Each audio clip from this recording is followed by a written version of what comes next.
3월 12일 저희들에게 주시는 하나님 말씀 느헤미야 5장 14절로 19절까지 말씀입니다. 또한 유다 땅 총독으로 세움을 받은 때 곧 아닥사스다 왕 제20년부터 제32년까지 12년 동안은 나와 내 형제들이 총독의 녹을 먹지 아니하였느니라.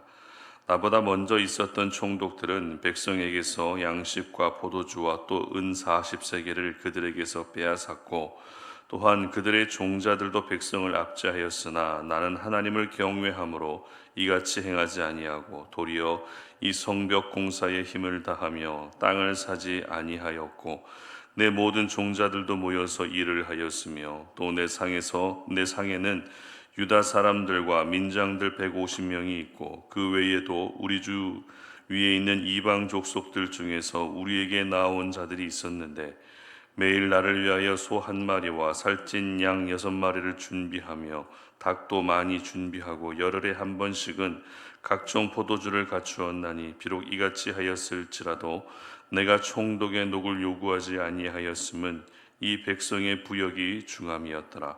내 하나님이여, 내가 이 백성을 위하여 행한 모든 일을 기억하사 내게 은혜를 베푸시옵소서. 아멘. 나로 인해 시험에 들지 않게 하라라는 제목으로 오늘 아침 말씀 전합니다.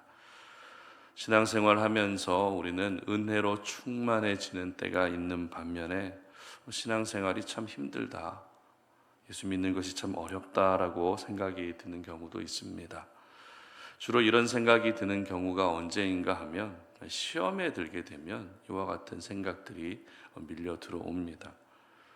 시험에 든다라는 것은 신앙의 혼란을 겪거나 신앙생활의 회의감을 느낀다는 말입니다. 하나님만을 바라보면서 신앙생활을 하고 있지만 뜻하지 않게 시험에 드는 일들이 우리에게 가끔씩 있습니다. 그렇다면 주로 우리는 어떤 상황에서 시험에 들게 되는 것일까요? 아마도 거의 대부분의 경우는 사람 때문에 시험에 듭니다. 하나님 때문에 시험에 드는 일은 거의 없습니다. 함께 신앙생활하는 그런 동역자들, 성도들, 그런 사람들의 행동 하나하나, 말 한마디 한마디에 우리는 시험에 들 때가 있다는 것입니다. 따라서 성숙한 신앙의 사람은 언제나 내 모습이 누군가에게 시험에 들게 하는 모습은 아닌지 조심하고 또 조심하는 것을 볼 수 있습니다. 오늘 본문이 바로 이 부분을 저희들에게 잘 가르쳐주고 있는데요. 오늘 본문의 내용은 성벽을 짓는 과정에서 생겼던 가난한 백성과 그리고 부유한 백성들 사이에서의 갈등이 잘 해결되고 나서 있었던 일을 기록하고 있습니다. 갈등 해결의 방법은 부유한 백성들이 가난한 백성들에게서 취한 폭리와 토색한 것을 모두 돌려주는 것으로 원만하게 해결될 수 있었습니다. 이로써 백성들 사이에 생겨난 상처는 잘 봉합될 수 있었던 것이죠. 그런데 느헤미야는 그것으로 끝내지 않습니다. 부유한 백성들이 폭리를 취하고 토색한 것을 다시 돌려주는 것과 함께 이제는 느헤미야 자신이 중대한 삶의 결단을 하는 것을 보게 됩니다. 14절 말씀 함께 보도록 합니다. 또한 유다 총독으로 세움을 받은 때 곧 아닥사스다 왕 제20년부터 제32년까지 12년 동안은 나와 내 형제들이 총독의 녹을 먹지 아니하였느니라. 아멘. 어떤 결심이었습니까? 쉬운 말로 총독에게 주어지는 양식부터 생활비 일체를 받지 않았다는 것입니다. 물론 당연히 받아야 되는 것을 받지 않은 이유는 받지 않고서도 어느 정도 생활이 가능했기 때문일 것입니다. 하지만 아무리 그래도 생활비를 받지 않고 양식을 받지 않겠다는 결단은 결코 쉬운 결단이 아니죠. 만약 여러분이 직장 생활하면서 우리 집 형편이 그나마 괜찮기 때문에 월급을 받지 않고서는 일하겠습니다, 이렇게 말할 수 있을까요? 어렵다는 것이죠. 형편을 떠나서, 환경을 떠나서 자기에게 주어진 자기가 받아도 전혀 이상하지 않는 그 사례를 받지 않는다는 것은 아무나 할 수 있는 일이 아니라는 것입니다. 그리고 느헤미야는 또 다른 부분에서도 결단하는 것을 볼 수 있는데요. 16절 말씀 보시기 바랍니다. 도리어 이 성벽 공사에 힘을 다하며 땅을 사지 아니하였고 내 모든 종자들도 모여서 일을 하였으며. 아멘. 이제는 생활비를 받지 않는 것뿐만이 아니라 성벽을 재건하는 일에 힘을 다했다는 것입니다. 그것도 모든 집안 사람들을 성벽 재건하는 일에 힘을 다하도록 동참시키고 있었다는 것입니다. 그리고 땅을 사지 않았다고 기록하고 있는데요. 땅을 사지 않았다는 것은 당시 부유한 백성들이 가난한 백성들의 땅을 말도 안 되는 저렴한 가격에 매입하면서 마치 땅을 탈취하는 것과 같은 행동을 하지 않았다는 것을 의미합니다. 이처럼 느헤미야는 녹을 받지도 않았고 성벽 공사에 온 가족을 동원시켰고 땅을 사지도 않는 삶의 결단을 하고 있었던 것입니다. 이와 같은 느헤미야의 결단은 백성들 앞에서 지도자로서 솔선수범하는 모습을 보여주고 있었던 것입니다.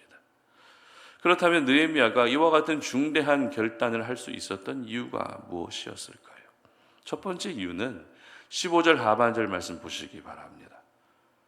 나는 하나님을 경외함으로 이같이 행하지 아니하고. 아멘. 바로 하나님을 경외했기 때문이라는 것입니다. 여기서 저희들이 알게 되는 것은 진심으로 하나님을 경외하는 사람은 항상 자신의 모습을 돌아본다는 것이죠. 하나님을 경외한다는 것이 말로만 내가 하나님을 경외한다라고 말하는 것이 아니라 삶으로 하나님을 경외하고 있다라는 것을 보여줄 수밖에 없다는 것입니다.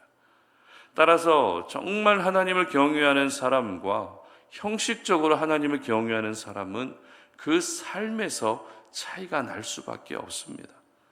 하나님을 경외하는 사람은 원래 자기가 가지고 있는 자신의 성격과 성향대로 사는 것이 아니라 성경적인 성향과 성격대로 살게 되는 것입니다. 그리고 두 번째 이유는 18절 하반절 보시기 바랍니다. 내가 총독의 녹을 요구하지 아니하였음은 이 백성의 부역이 중함이었더라. 백성들은 고생하고 있는 상황에서 느헤미야 자신은 혼자 편하게 있을 수 없고 혼자 배불리 지낼 수 없다는 것이었습니다. 저희들은 오늘 느헤미야가 녹을 받지 않고 성벽 재건에 힘을 다했고 땅을 사지 않겠다라고 하는 이 결단을 가능케 했던 두 가지 이유를 보면서 느헤미야는 항상 하나님의 시선과 백성들의 시선을 함께 의식하고 있었다는 것을 알 수 있습니다. 우리의 살아가면서 하게 되는 모든 행동은 하나님의 시선을 의식해도 달라집니다. 심지어 사람들의 시선을 의식하며 살아도 우리의 행동은 달라지게 됩니다.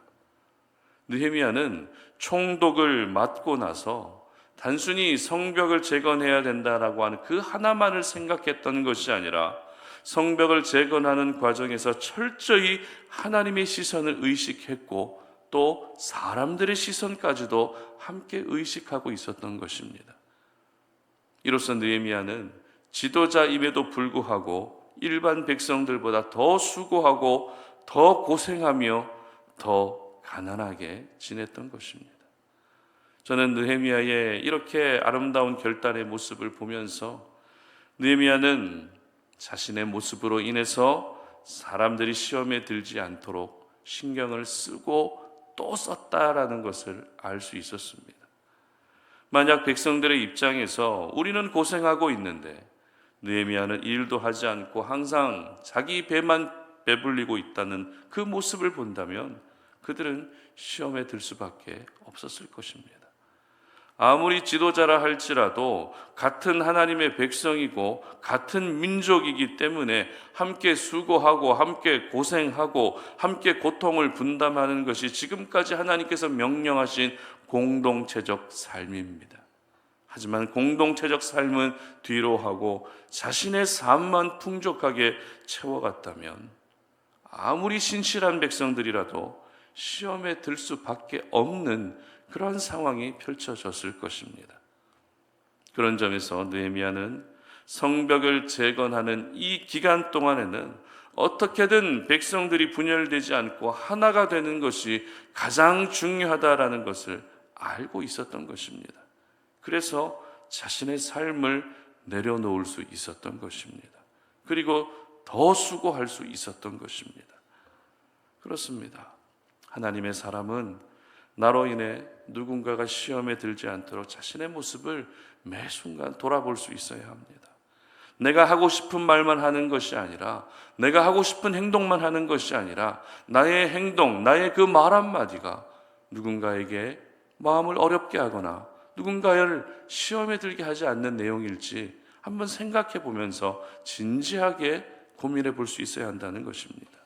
먼저는 느헤미야처럼 어떤 공동체의 리더로 있는 분들이 더 조심해야 됩니다. 가정 안에서는 부모님들이 해당되겠죠. 그리고 교회 안에서는 저를 포함한 직분을 맡고 계신 분들, 함께 수고하고 봉사하고 계신 분들이 더 조심할 수 있어야 됩니다. 그리고 리더의 자리에 계신 분들만이 아니라 예수 믿는 모든 하나님의 자녀들 역시 나로 인해 누군가가 시험에 들지 않도록 조심하고 또 조심할 수 있어야 됩니다. 교회 안에서만 그렇게 지내는 것이 아니라 오늘을 살아가면서 여러분이 만나고 함께 살아가는 주변의 모든 사람들 앞에서 나로 인해 그들이 시험에 들지 않도록 내 모습을 점검하고 또 점검할 수 있어야 한다는 것이죠. 저는 우리 송탄 오륜의 모든 지체들이 느헤미야처럼 자신의 삶에 대해서 조금 더 신중해질 수 있었으면 좋겠습니다. 내가 하고 싶은 대로만 다 하는 것이 아니라 괜한 나의 행동 때문에 누군가의 마음이 아프지는 않을지, 괜한 나의 말 한마디 때문에 누군가가 시험에 들지는 않을지 신중하게 말하고 또 행동할 수 있었으면 좋겠습니다. 그리고 느헤미야처럼 살아가는 모든 삶의 자리에서 하나님의 시선을 의식할 뿐만 아니라 사람들의 시선도 함께 의식할 수 있어야 합니다. 사람들의 시선을 의식한다는 것은 사람들 앞에 내가 잘 보이기 위한 그런 모습이 아니라 그들을 시험에 들지 않게 하기 위해서 그들의 시선을 의식할 수 있어야 한다는 것입니다. 그래야만 우리가 이 땅 가운데 살아가면서 하나님의 사람으로서 덕을 끼치고 선한 영향력을 나타낼 수 있는 그러한 모습으로 나타나게 되는 것입니다. 오늘 하루 내가 시험에 들지 않고 살아가는 것도 중요하지만 다른 사람을 시험에 들지 않게 하는 것이 어찌 보면 더 중요할 수 있습니다. 하나님은 언제나 우리 주변을 돌아보고 또 주변을 살필 수 있는 넓은 시야를 가지고 우리가 살아가는 것을 원하시고 기뻐하십니다. 바라기는 여러분 모두가 하나님이 허락하신 이 하루를 살아가실 때 누군가를 절대 시험에 들게 하는 일이 없게 하시기를 진심으로 주님 이름으로 축복합니다. 함께 기도하겠습니다. 살아계신 하나님, 오늘도 우리가 이 새벽에 주님 앞에 나와 기도하며 하나님의 마음을 구하고 하나님의 뜻을 구합니다. 오늘도 우리에게 맡겨진 이 땅을 살아갈 때에 내가 잘 되는 것도 중요하고 내가 잘 살아가는 것도 중요하지만 내 모습 하나가 내 주변의 어떤 이들에게 괜한 마음의 시험과 상처가 되지는 않을지를 늘 돌아보며 살아갈 수 있는 하루가 되게 하여 주시옵소서.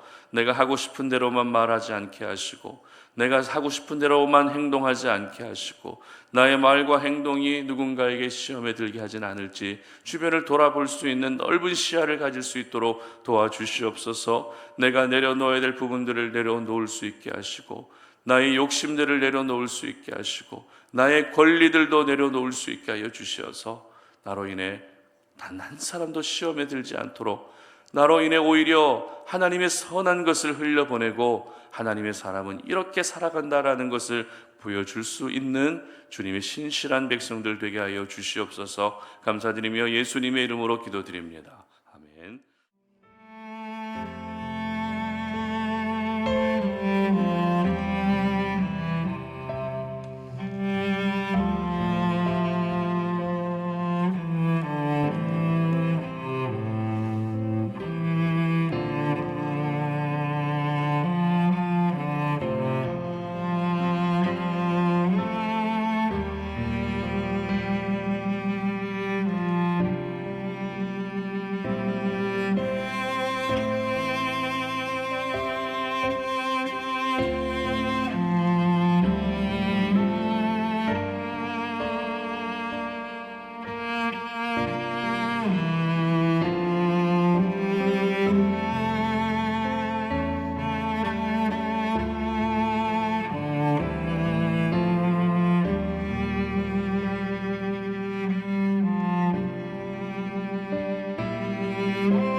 주